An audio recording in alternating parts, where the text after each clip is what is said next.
Eklesia Karangmulia dalam segmen Rahasia.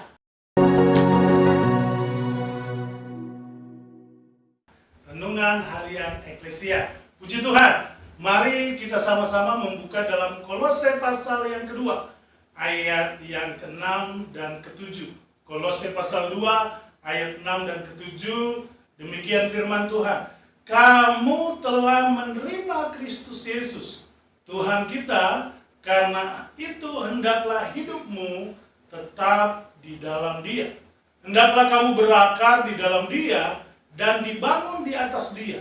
Hendaklah kamu bertambah teguh dalam iman yang telah diajarkan kepadamu, dan hendaklah hatimu melimpah dengan syukur.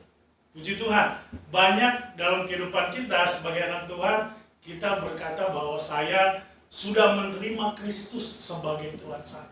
Banyak orang Kristen mengakui itu. Tetapi ternyata ketika kita berbicara menerima Kristus dalam hidup kita, itu tidak hanya sekedar ungkapan.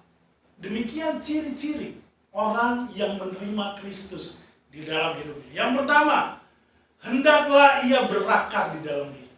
Kalau kita mengaku Yesus ada di dalam kita, yang pertama, pastikan Kristus atau firman Tuhan, yaitu Kristus sendiri, berakar dalam kehidupan kita. Berakar itu adalah tumbuh dan merambat. Pohon itu akan kuat dari terpaan angin ketika dia berakar dan merambat. Semakin dalam dia merambat, semakin kuat akar. Jadi ketika kita berbicara tentang tinggal di dalam Kristus atau menerima Yesus, pastikan kita berakar di dalam Dia. Yang kedua, setelah berakar yaitu dibangun. Ya, kalau kita berbicara tentang bangunan, maka fondasi tadi berbicara tentang akar. Ketika sudah terjadi fondasi, maka ada bangunan di atas. Bangunan itu sesuatu yang dilihat oleh orang. Maka ketika berbicara Yesus tinggal di kita, dampak kita kepada orang lain terlihat.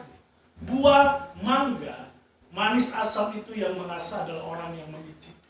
Apa yang orang cicipi ketika hadir?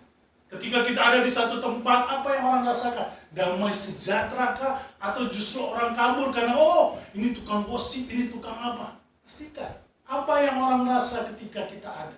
Apakah kita sudah terbuka Yesus, di mana ketika orang melihat kita, orang melihat Yesus. Dan yang kedua itu, yang ketiga, hendaklah kamu bertambah teguh dalam iman. Sudah berakar, ada bangunan yang dilihat, tapi bangunan itu bukan bangunan yang gampang roboh kiri kanan, tetapi bangunan yang teguh. Sebagai anak Tuhan, tidak hanya berakar dan ada bangunan, tetapi bangunan itu harus kokoh, ya, harus kokoh. 3, yang keempat adalah yang telah kuajarkan kepadamu, hendaklah hatimu melimpah dengan syukur. 4 hal ini akan menunjukkan bahwa Yesus benar-benar tinggal dalam kehidupan kita. Di penghujung akhir zaman ini, banyak orang yang mengakui bahwa dia menerima Yesus. Tetapi apakah dia berakar di dalam Kristus? Atau ada bangunan yang tumbuh di dalam Kristus dan bangunan itu kokoh dan selalu mengucap syukur? Itu pilihan kita. Mari kita berdoa. Mengucap syukur untuk kebaikan Tuhan.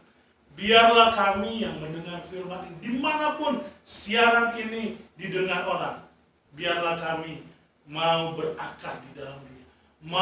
Kami mau tumbuh di dalam teguh akan iman. Dan kami mau bersyukur kepada, karena kami menerima Engkau sebagai juru selamat kami dengan cuma-cuma, artinya dengan anugerah Tuhan, bukan karena kekuatan kami, tapi semata-mata karena kebaikan Tuhan. Terima kasih Tuhan, berkati mereka yang mendengarkan firman. Dalam nama Tuhan Yesus Kristus. Haleluya, haleluya, amin. Puji Tuhan, Tuhan Yesus memberkati kita semua. Haleluya.